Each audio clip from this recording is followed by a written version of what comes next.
Hey, this is Cavallo from datingadviceguru.com and datingfire.com. You know, we work very hard to make our relationships work, and the last thing anyone wants is to lose the one they love because the relationship wasn't sturdy enough. And if you've gotten to the point of wondering how to save your marriage, you're probably in a very tough spot with your spouse. And that's what we're going to talk about today. How to save a marriage, some tips to avoid divorce. And before you start soaking up all this fantastic advice, make sure you do the big three. Number one, like and subscribe to the videos. Number two, turn on your notifications so you know when the next one comes out. And number three, make sure you leave your questions and comments and let me know what kind of videos you want down below. You want to avoid divorce, that's for sure, and I want to show you what you need to know before it's too late. Now, you might be looking at your marriage and feeling as if it's over. You want to join in the love of the relationship and the joy of being a couple again, but it's often hard to see anything but a list of reasons that you should just hang it up, get a divorce, and check out.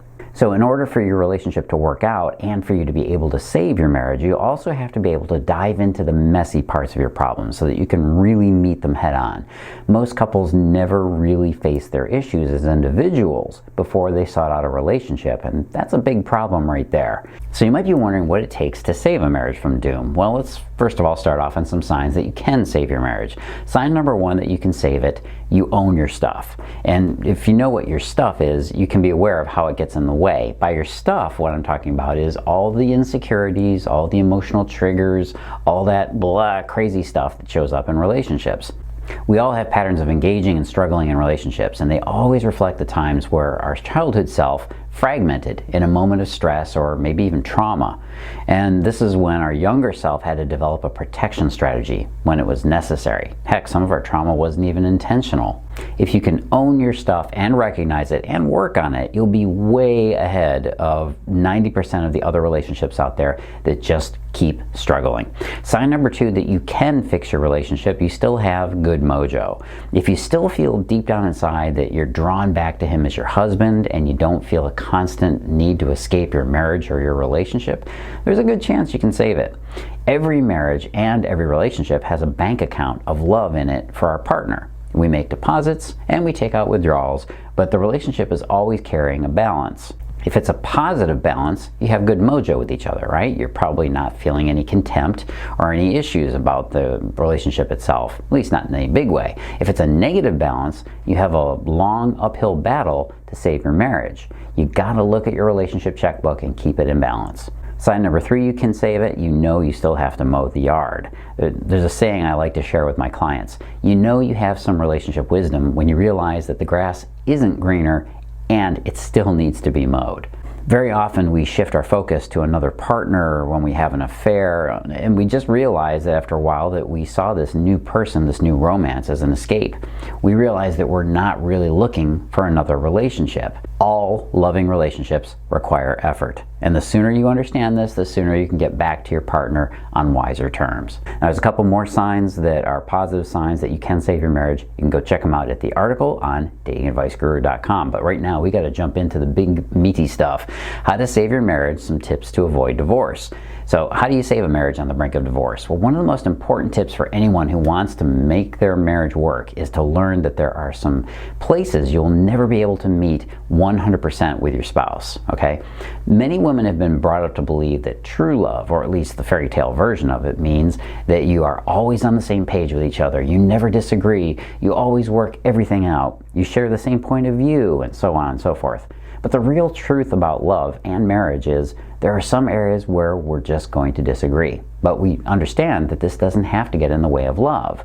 We don't have to be perfectly matched with our partner. In fact, I'd say that if you need your life to be complete and exact mirrors of each other for your love to grow, you're really looking to never challenge yourself and avoid any tension or strife, which is unrealistic even in the best of relationships. How to save a failing marriage: recognize the good.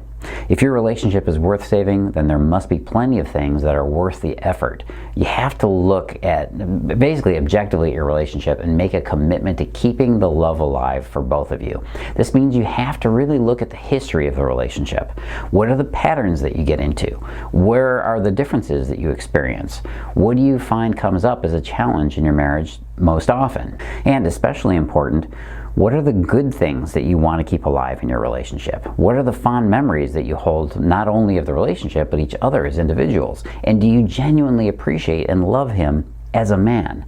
If you can feel that there are good spots in your relationship to focus on, then you have something to hold on to while you work on repairing it with your partner.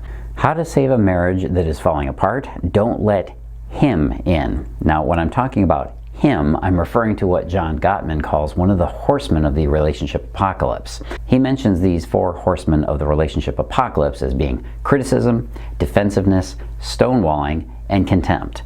Criticism is a serious thing in a relationship, especially for a man. Men are just as sensitive to criticism as women are, and probably more so. Men we don't tend to wallow in self-criticism quite as much as women do, but that doesn't mean that we're not very aware of our shortcomings. Since women tend to indulge in a lot of critical thoughts, they have that voice, that critical voice inside, many experts think that this means that women are more capable of holding up under criticism. Just keep in mind, if you criticize your husband, you're likely to lose the goodwill in the relationship. Remember that bank account? That's right, it's going to go a lot of overdrafts on that very quickly. And goodwill is essential to keeping your marriage stable enough to weather the storms. Defensiveness is the next horseman of the apocalypse, and this is when you put more energy into protecting yourself than focusing on solving the conflicts between you and your husband. Stonewalling is when we start digging our heels in and we start to protect ourselves by building up this shield or this barrier against the negative energy in the relationship. And then it's only a short step from here into the truly crippling effects of that last horseman, contempt. In my experience as a counselor and working with couples and individuals, the most destructive force next to hatred, which actually can be flipped over into love pretty easily, the next most important force here is contempt, and that really kills things. It's what ruins most marriages. Contempt is the ultimate negating force in relationships. Contempt washes away love. It soaks up all the goodwill and caring. Contempt builds resentment into your heart, and it can even push us to violent and abusive acts. If you're sure that contempt has not yet made an appearance for you both, you do have the ability to rebound and save your marriage. Keep the love alive and avoid divorce. Manage your conflict.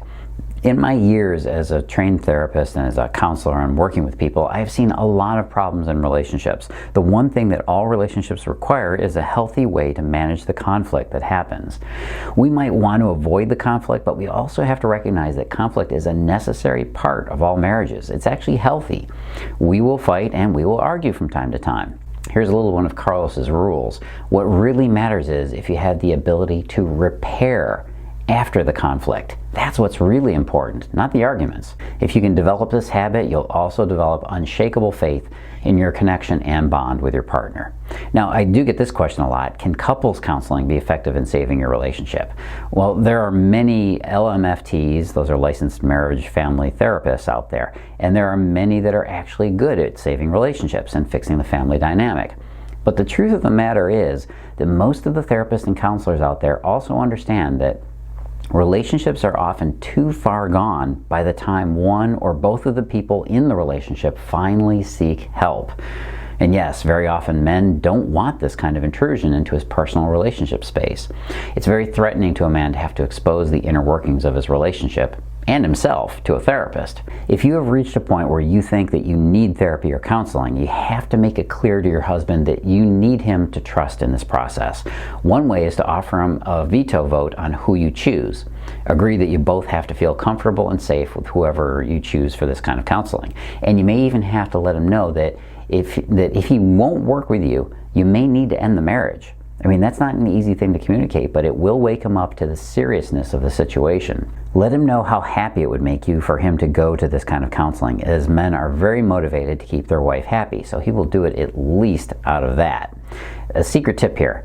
Most men pull away from their marriages simply because he feels he can no longer make his partner happy. That's a huge clue right there. So can you save a marriage when only one person is trying? Well, the hardest thing to do when you're trying to save your marriage is to feel like you're the only one that wants to make it work. I mean, this goes for relationships too, right? A relationship of any kind is pretty much the same. You want to know that your spouse or your partner wants to put the time and energy in to make it work.